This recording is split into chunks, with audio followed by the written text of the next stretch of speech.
all your indie and major artists.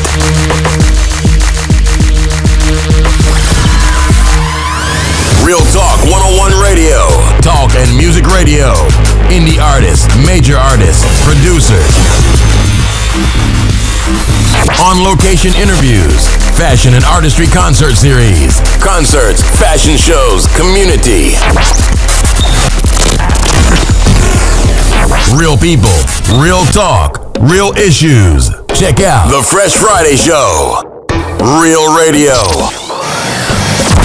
Get it all right here. Real Talk 101 Radio. Visit realtalk101radio.com.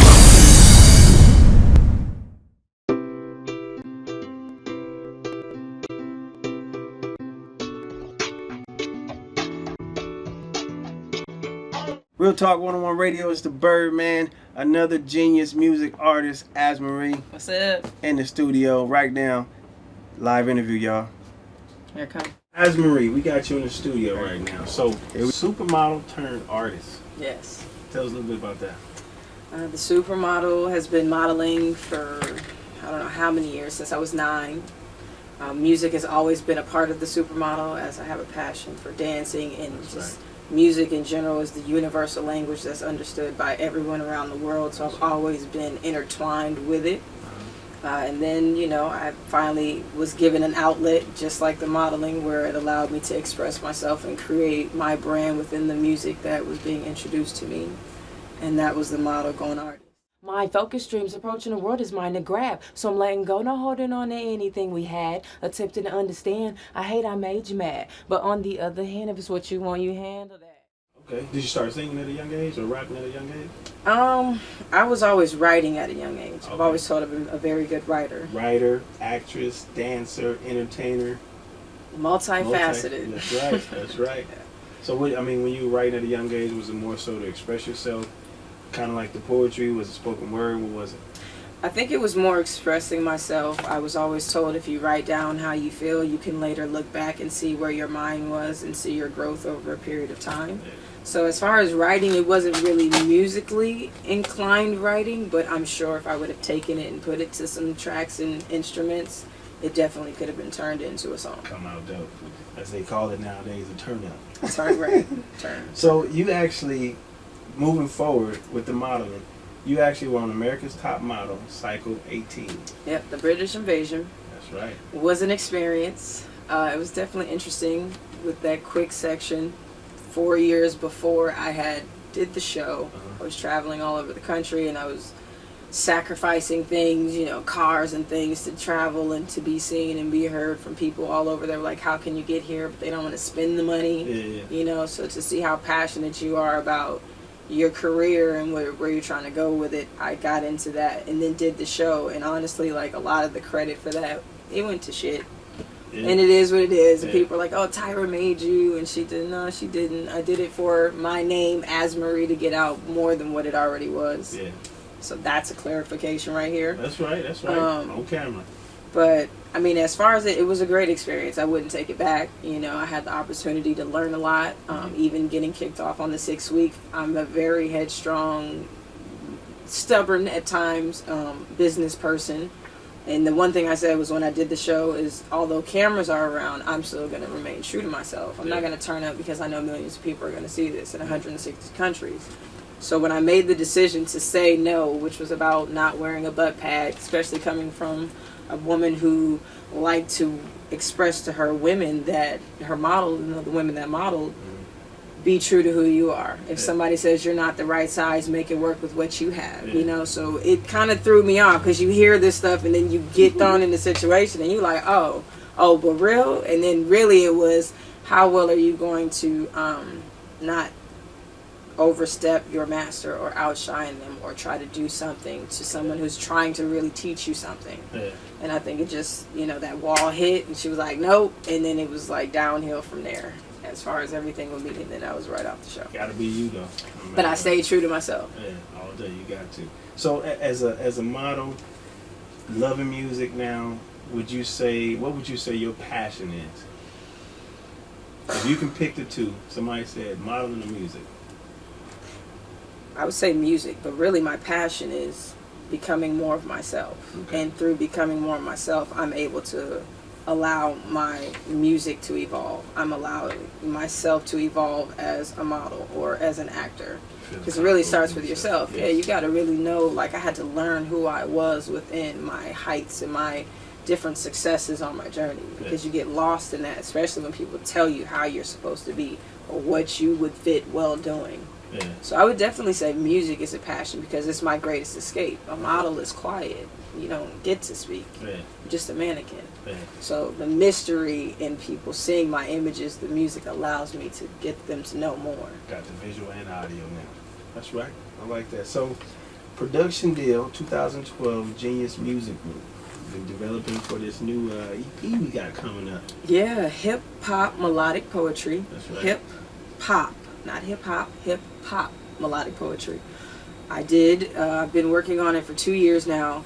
It's probably one of the greatest experiences that I've had, just developing my sound even more as an artist. I dabbled around with some producers, creating what would, I guess, make more of a mixtape style.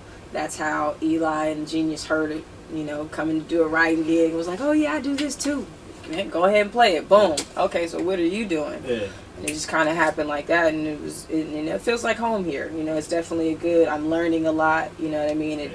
I'm still I'm being allowed to facilitate, like, the facilitation of a space and of producers and engineers and other creative individuals, but still being able to be an individual and do what I need to do and develop myself and not have too many mouths in my ear about what I should sound like or this and that. I mean, obviously I do ask for feedback because you want to be the best artist you can be. Be a sponge. Right. Yeah. I'm definitely a fucking emotional and absorbent sponge. Like, I feel energy, and that's what I like to exude in the music. That's right. That's right. So yeah, the project, man. What would you say your musical influences are today? Oh my God, I have a ton of musical influences, and none of them are really today's artists. Okay. So when I was raised by my parents, my father, my favorite all-time artist is Patti LaBelle. Absolutely love her. Finally got to see her in concert last year. I almost cried. Really? Literally, it was like, touch. Read her book, Don't Block Your Blessings. Another good, just listening to the story. I'm into a lot of soulful music. You know what I mean? Anita Baker, went to see her in concert. You know what I mean? Earth, Wind and Fire. I like neo soul kind of music. Marsha Ambrosia, Floetry. You know what I mean? I can get with a Dwelle or what's his name? Darren Brockington, I believe. You know what I mean? Like, I like that kind of music. I do listen to rap, but my favorite rapper would be Ludacris. I've always fucking loved Ludacris. Like, ever since he came out way back when. Way back when, as a disc jockey. Exactly. Yeah. And I got to meet him on 2 different occasions, which was really cool. I kept my cool. Like, you want to be like, man, y'all been on you since way back when. But I was like, what's up, let me just chill. Like, what's up, Luda? Yeah, what's up? And I remember my brother being like, yo, how did that feel to be able to work with him? Because when I did Whip the Runway in 2010, that's when I met him and Nicki Minaj for the first time. And then ended up doing something for her years later, and then seeing him Luda Day Weekend last year. Yeah. And so it was just cool. Like, I like him. I enjoy Wayne. I like Wayne when he was like Hot Boys, way back when. You do? You like the new Wayne? I like some of his stuff, but I feel like he spit differently then. You know what I mean? He's now it's more fit for obviously today, but where we are. But I still think some of the music today is anyway. I feel like you. him, So like basically, Jay, so would you feel you take the music of yesterday with today's vibe? Yeah, exactly. And my touch. And put it on there. Yeah. That's right. Love the Brat. I just got to meet her, which was really cool because I did she's probably like the only person that I've really done like a cover on for Funkdafied.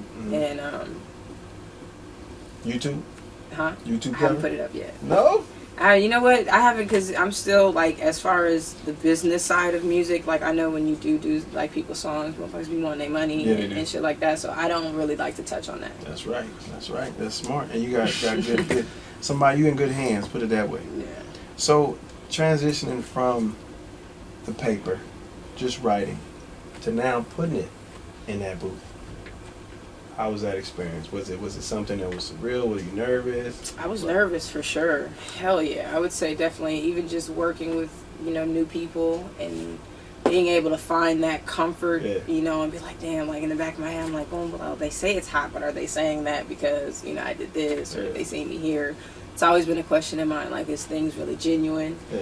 And then when you get that feedback and that great guidance and that great direction from everybody that surrounds me, from Eli to Dan to Poe, which is one of the main producers on 7 of the tracks on the EP, like, you know it's genuine and you know it's real. Like, I've had the one-on-ones where Poe, the best thing I could have had from him when we were outside on a break was you having a cult following.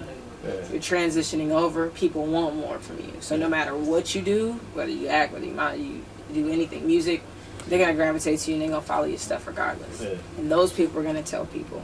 And if their people are down for you, they're going to be a part of your cult following. So don't change what you do. Yeah. Just make people continue to love what you do. Yeah.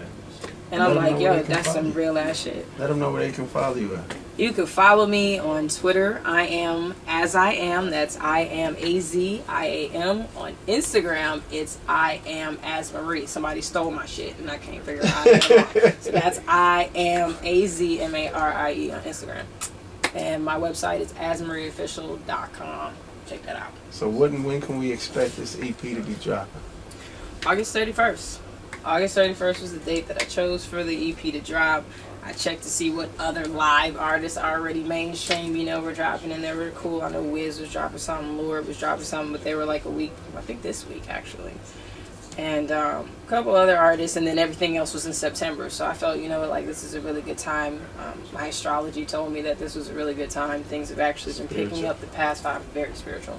Universal law of attraction is the best thing that I've learned. That's right. But yeah, August 31st, hip hop melodic poetry. Man, I can't tell you again. Go get it. Go get it. Let them know one Fucking more time on download social it. media. Hip hop melodic poetry. You can get that shit on AzMarieOfficial.com. You can follow me on Instagram to get the updates on what I'm doing with my friends and on my personal life. And that's I am AzMarie. And Twitter is I am as I am. We always give one thing to an artist upcoming that has either been in your spot, want to get to where you are. Just give them one thing that they can learn, something that they can take with them to help them get over maybe whatever hump that they're feeling, or whatever hump that's keeping them from getting to that, you know, that stage. What can you get? What can you give? What one thing you can give to them? I can give 2 things.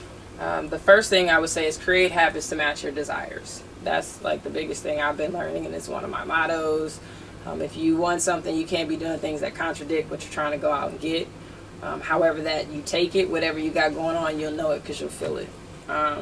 The second thing that I'll say, and it's actually for artists and people just watching, is you see the glory but you don't know the story on social media. So you have to be able to represent yourself that is your truest self, and not just a mask and a facade that people want to see because that's what they're used to seeing. Like, I get it, we go through shit. When I'm done with all this and everybody's gone, I'm still by myself at the end of the night. So being comfortable and knowing who you are as a person, because you see my glory, you will never know the story. Poetry at its finest.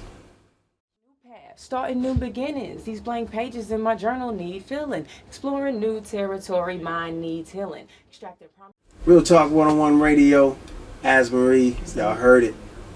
August 31st. August 31st. Hip hop melodic poetry. Let them know one more time where they can get you. Hip hop melodic poetry at AzMarieOfficial.com.